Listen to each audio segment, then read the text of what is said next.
to my channel. And so today I'm going to talk a little bit about relocating with kids and how that has been, and I'm specifically going to touch on 5 of the biggest challenges that I faced personally as a mom relocating with small children. The number one thing I would say that, and this list is in no particular order, but number one is number one, if you know what I mean. So the number one challenge that I had was leaving friends and family and completely letting go of your support structure.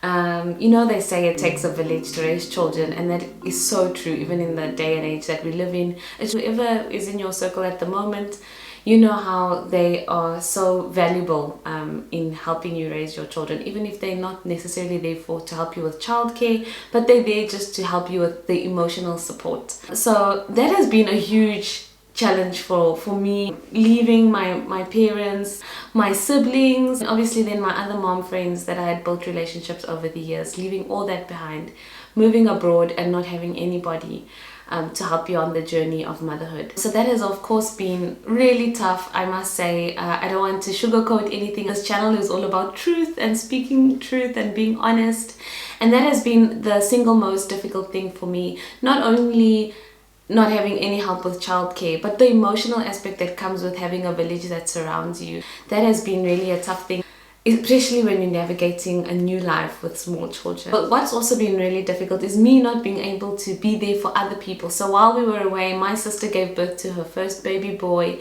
and I couldn't be there, physically be present for her and to help her with the support that she needed, just having somebody to cook for you, having somebody to hold the baby while you quickly go shower. You know how it is when you have newborns. It's really, you need all the support that you can get. So that was one of the biggest things that really broke my heart, was not being there, and not being there for birthdays, for special occasions, for celebrations. You constantly have FOMO. We are constantly in this state of FOMO. No matter what you do, no matter how many messages and photos your family sends you, not the easiest thing to deal with. But what I can say, and I can just add some hope and encouragement to those who are thinking about relocating or who have relocated, is it's really important to stay in touch. I know that sounds really cliche, but it's really important to make that time to connect. What's so great is that technology can really make you feel like you're not that far away. At least we're not waiting for mail in the post, waiting for your mom to reply to your letter. And also what really has helped me get through this is talking about the basic simple things. Just being in contact with the really mundane things that we would think is so unnecessary. It's just so nice, like when I get a picture of my sister's baby trying out solids, those type of things, can really make you feel like you're there even though you're not physically present. Point number 2 is making new friends and building a new village. That has been not the easiest thing. It's not easy to make friends as an adult. It's even more difficult, I think, to make friends as a mom adult because you have very limited time to foster new friendships. And I mean, a new friendship, like any new relationship, needs a lot of care, needs a lot of attention. And so making friends has not been the easiest thing. What I've actually found is it's a lot easier to make friends with other international people because they are looking for friends too. I mean, they've moved here and they didn't necessarily know anybody. So I found that international people are really keen on making friendships and fostering friendships because they are in a similar boat to you. For me, I had to really put myself out there and make sure that I was building new connections, not only for my sake, but for the sake of my children, because it was really important that I help them foster new friendships. We can't be lone rangers. It's just not healthy for us. We are relational beings. So I think it's really important to prioritize making new friendships when you move. Number 3, that was a challenge for me with moving abroad with 3 children, was having to encourage my children that, hey, it's fun here, it's gonna be great, but also having to sort of conceal the fact that I wasn't always enjoying it. So that has been really difficult because I never wanted my children's perception of where we moved to become negative because I wasn't having a great time. So I was always very intentional with the way I behaved around them and the things that I said around them, so that they didn't automatically start developing this negative perception of Sweden, when it was really just that it was difficult to integrate, and I never wanted that to hinder my children from integrating well. So that's been really a challenge because there were many days where I felt like I'm ready to go back home, let's book flights back to South Africa because I'm done. And through those days, I had to act like, no guys, it's actually so fun here. Today we're going to have another snowball fight because the winters are so long. And it's still something that I have to be mindful of and make sure that how I'm portraying the move to my children is not in a negative light. And I'm sure they noticed sometimes where I wasn't really feeling so great, or emotionally I was a little bit down that day. But I want them to see that even when you feel that way, you can get yourself out of that space. And you have to pick yourself up again and be the light. Me forcing myself to change my mindset has been such a valuable life tool that I've learned. And I don't think I would have been as good at it if we hadn't moved. One particular mom that I follow on Instagram, her name is Tessa Romero, and she's so good at teaching moms how to practice mindfulness and how to shift their mindsets when things get difficult. She's really been such an inspiration during this whole move for us, when I could feel my mind or my thoughts slipping into a negative place. And the fourth challenge that I faced here was adjusting to new things. So for example, the schooling system is really different here, the food, the weather, really different. I mean, South Africa and Sweden, it's like chalk and cheese. But in the beginning it was really not great. Humans are extremely adaptable. That's something my dad always told me, and it's so true. Put us in a new environment and we'll learn to make it work if you have the right mindset. So there's been a lot of things we've had to adjust to. South Africa's food is flavorful and very diverse. Swedish food,